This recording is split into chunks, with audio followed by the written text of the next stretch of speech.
Hi friends, today I'm going to talk about making hookers pasta.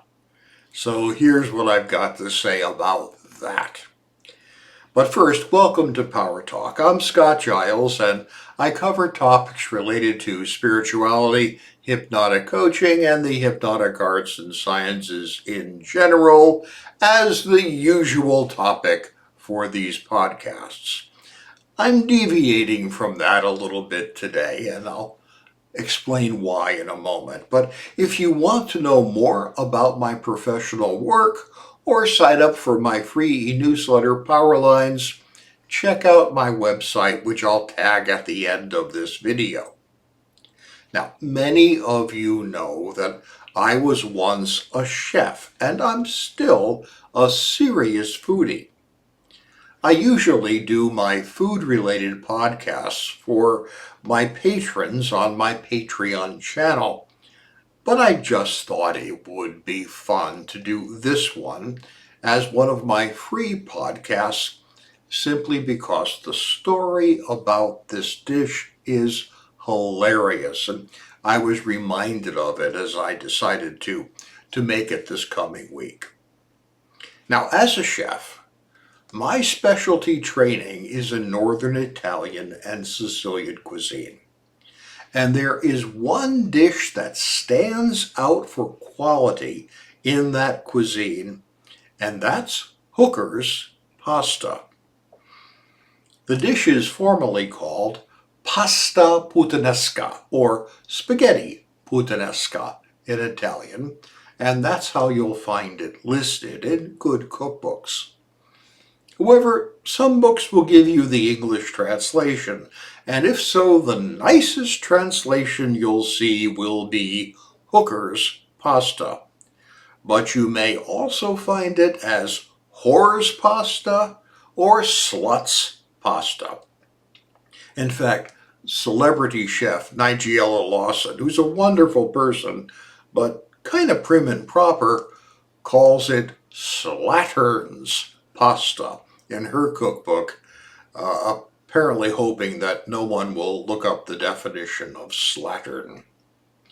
You see, in Italian, puta means whore or prostitute, and pasta puttanesca really is whores or prostitutes' pasta. And it's a wonderful dish. I'm going to give you the history and then tell you how to make it. Well, Benito Mussolini was prime minister in Italy from 1922 to 1943. During that time, prostitution or sex work was legal. In fact, it was popular. There were bordellos everywhere, most notoriously in the city of Naples, and that's where pasta puttanesca was developed. At the time, everything was rationed. Every citizen had a ration book of coupons that would only let you buy so much food at the market. To avoid overcrowding or product runs on certain items, your ration book also limited you to shop only on certain days. Well, the government soon discovered that it helped to keep the peace if the mistresses were kept away from the wives. So sex workers were restricted to shop only on one day per week, a day when homemakers would not be at market. But this created a serious problem for the sex workers. They could only shop one day each week in an era before refrigeration. Therefore, they needed to buy things that would last, that were shelf stable, and would not go bad quickly. Consequently, they developed an entire cuisine around shelf-stable ingredients that would not go bad at room temperature. So they used tomato paste or canned tomatoes rather than fresh, canned anchovies and sardines rather than fresh fish, dried leafy herbs rather than fresh, a heavy reliance on hard herbs like garlic and onions and shallots, which would hold up for a week or more. They used dried pasta instead of fresh, toasted breadcrumbs and croutons that wouldn't go stale rather than fresh bread. You get the idea. Of the dishes that were part of this shelf-stable cuisine, pasta Puttanesca was arguably the best.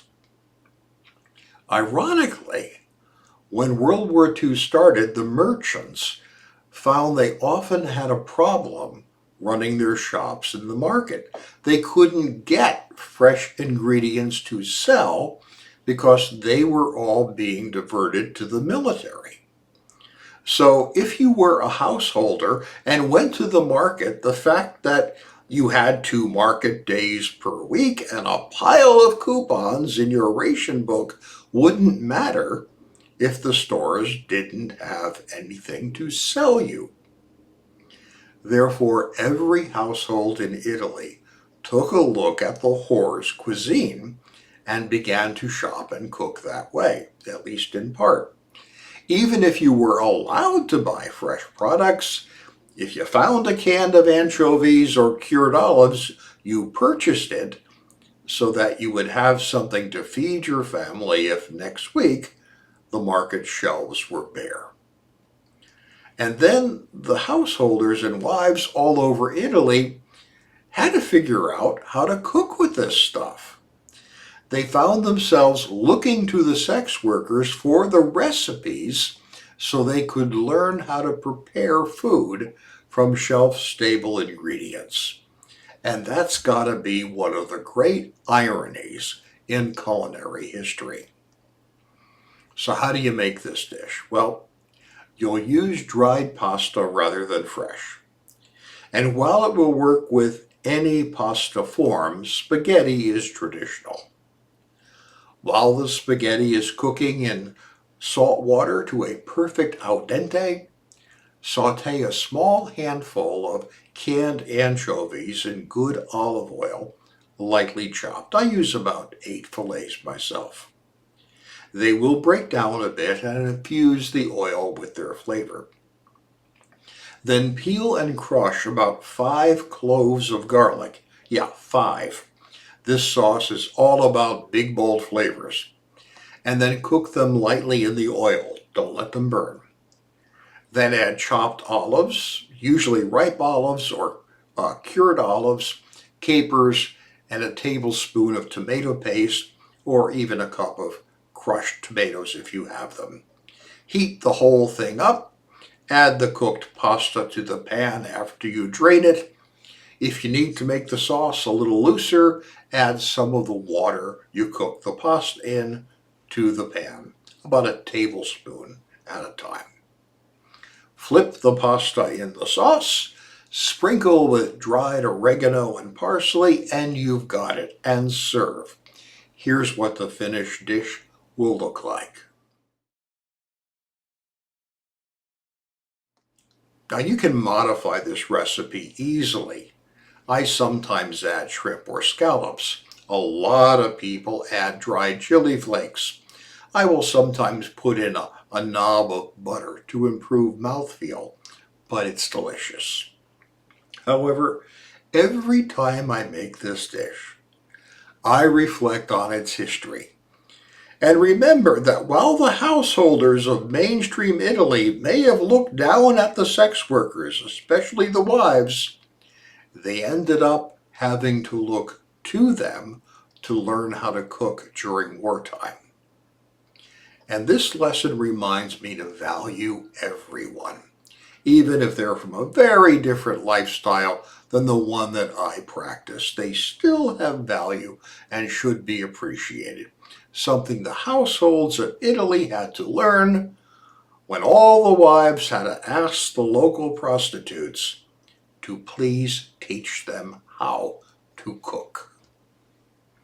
Hey, thank you for your time and attention today. I'll be back next week with another talk on a different subject. You're invited.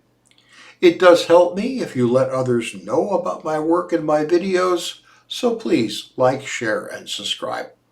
And if I can be of help to you, please reach out through email, my website, or my Patreon channel. And have a great week.